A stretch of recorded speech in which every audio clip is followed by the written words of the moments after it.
آج ہمارے بیچ موجود ہیں ملی گزٹ کے چیف ایڈیٹر ڈاکٹر ظفر الاسلام صاحب اور مسلم مجلس مشاورت کے پریزیڈنٹ.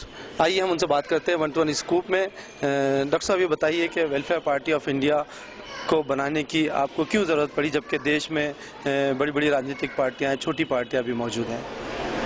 اس کی وجہ بنیادی یہ ہے کہ پچھلے 65-66 سال کے اندر آزادی کے بعد سے سیاست جو ہے دھیرے دھیرے ایک تجارت بن گئی ہے، اور سیاست کا مطلب صرف یہ ہو گیا ہے کچھ گروپ یا کچھ افراد جو ہے آ کر کے اپنا فائدہ کریں، اور سیاست کی جو اعلیٰ مقاصد تھے یعنی عام آدمی کا بھلا کرنا، ملک کا بھلا کرنا، ملک کو ترقی دینا، ملک کے مختلف جو چیزیں ہیں ہیلتھ ایجوکیشن وغیرہ وغیرہ ترقی دینے کے بجائے یہ سب کے سب تنزلی میں اور یہ سب کے پیچھے جا رہے ہیں. اس لیے کہ پولیٹیشین جو ہمارے پاس آئے دھیرے دھیرے وہ اتنے کرپٹ ہو گئے کہ اپنے آگے وہ کچھ سوچتے ہی نہیں ہیں، اپنے گروپ کے آگے وہ کچھ سوچتے نہیں ہیں، پورے ملک کا بھلا نہیں چاہتے.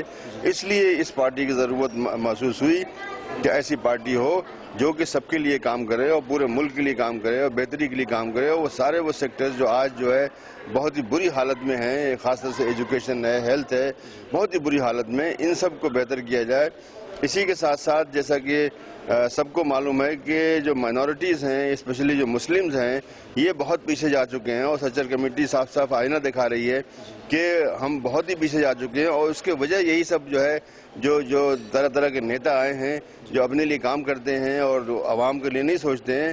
تو اس سب کو بہتر بنانا، اس سب کو ٹھیک کرنا، اس کو بدلنا، یہ ویلفیئر پارٹی کا اصل مقصد ہے. جی، آپ نے سچر کمیٹی کی بات کی، تو سچر کمیٹی ہو یا رنگناتھ مشرا کمیشن کی رپورٹ ہو، تو اس کو لاگو کرنے میں سرکاریں کیوں ناکام رہی ہے اور اس پہ آپ کی پارٹی کا کیا اسٹینڈ ہوگا؟ دیکھیے، در حقیقت سچر کمیٹی کی رپورٹ وہی کچھ کہتی ہے جو ہم کو پہلے سے ہی معلوم تھا. نئی بات یہ ہے کہ ایک سرکاری ڈاکیومنٹ کے اندر آ گیا. اب سرکار نہیں کر سکتی ہے، یا کوئی بھی سرکار جو بعد میں آئے وہ نہیں کر سکتی ہے کہ یہ کوئی بھی اسکیمیں اگر خاص طریقے سے مائنورٹیز کے لیے اسپیشلی مسلمز کے لیے بن رہی ہیں وہ غلط ہیں. وہ آج ایک بنیادی ایک ڈھانچہ بن گیا کہ بھئی یہ سیکٹرز ہیں جس میں کہ پیچھے ہیں، اس میں ان کو کرنا چاہیے. خاص طور سے ایجوکیشن ہے، اکانومی ہے، سب چیز بہت سے سیکٹرز ہیں جس میں ہم پیچھے ہیں. جو گورنمنٹ کی جابز ہے اس میں ہم پیچھے ہیں، تو اس میں ان کو کرنا چاہیے، لیکن ان کی نیت صاف نہیں ہے. حکومت نے بہت سی اسکیمیں جاری کی لیکن وہ کاغذ کے اوپر ہیں. حکومت نے جو بھی اسکیمیں جاری کی اس میں جو بھی پیسے وہ ایک تو بہت ہی کم ہوتے ہیں، دوسرے کہ اس میں جو ہے جیسا کہ بہت کافی ڈیٹیل سے RTI سے معلوم ہو چکا ہے، کہیں 2% خرچ ہوا، کہیں 5% خرچ ہوا، کہیں 10%، کہیں 15% ایسے خرچ ہوا. ایک واحد ہیڈ جس میں کہ 100% کیا بلکہ 100% کے اوپر خرچ ہوا وہ ایڈورٹیزمنٹس ہیں. تو گورنمنٹ کو شوق خالی ایڈورٹیزمنٹ کرنے کا ہے، لوگوں کو بتانے کا جو کہ دور بیٹھے ہوئے ہیں، گاؤں میں چھوٹے چھوٹے شہروں میں بیٹھے ہوئے ہیں، ان کو بتانے کا کہ بڑا کام ہو رہا ہے، جبکہ کام کچھ بھی نہیں ہو رہا ہے. کام صرف یہ ہو رہا ہے کہ وہ لوگوں کو بیوقوف بنا کر کے دوبارہ ووٹ لینا چاہتے ہیں. اگر ان کی نیت صاف ہوتی تو بہت کچھ کر چکے ہوتے. بہت بڑے بڑے ایشوز ہیں جو کہ آج بھی پڑے ہوئے ہیں، مثلا یہ کہ کمیونل وائلنس بل والا معاملہ ہے، 2005 سے اس کو اٹکایا ہوا ہے. ایکول اپرچونٹیز جو کمیشن بنانا تھا، سچر کمیٹی نے کہا تھا بناؤ اس کو، انہوں نے اس پہ عمل نہیں کیا. رنگناتھ مشرا نے کہا کہ مائنورٹیز کو اسپیشلی مسلمز کو ریزرویشن ملنا چاہیے، اور بتا دیا کہ اس ریشو سے ملنا چاہیے. گورنمنٹ اس کو لے کر سو رہی ہے. اس کی وجہ یہ ہے کہ گورنمنٹ کی نیت صاف نہیں ہے.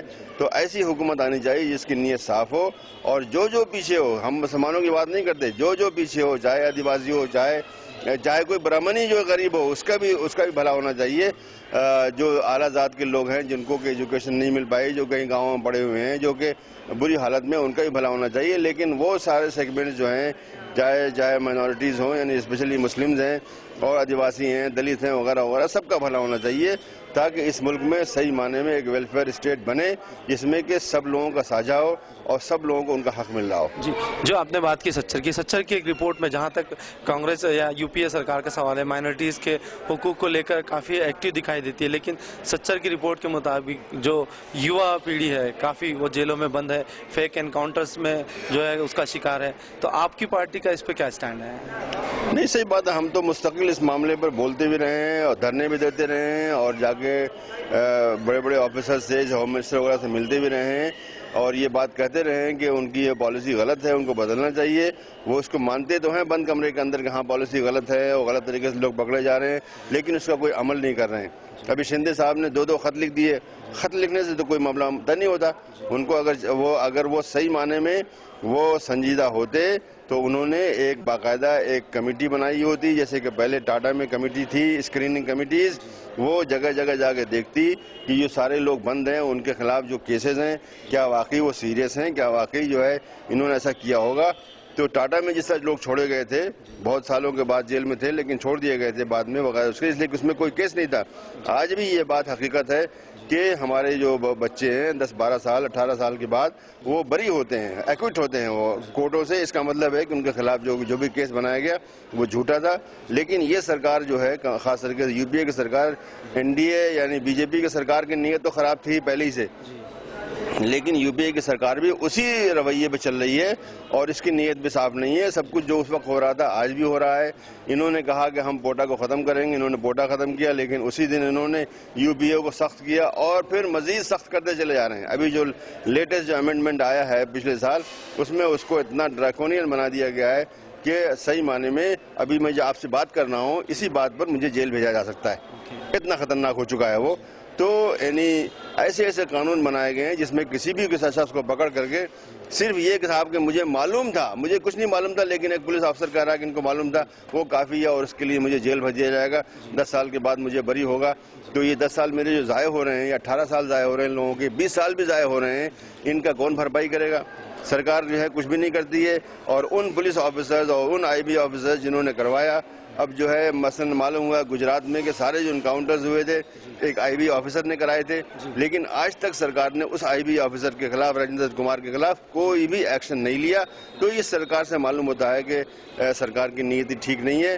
وہ بھی عملاً وہی کچھ کام کرتی ہے جو کہ بی جے پی کرتی تھی.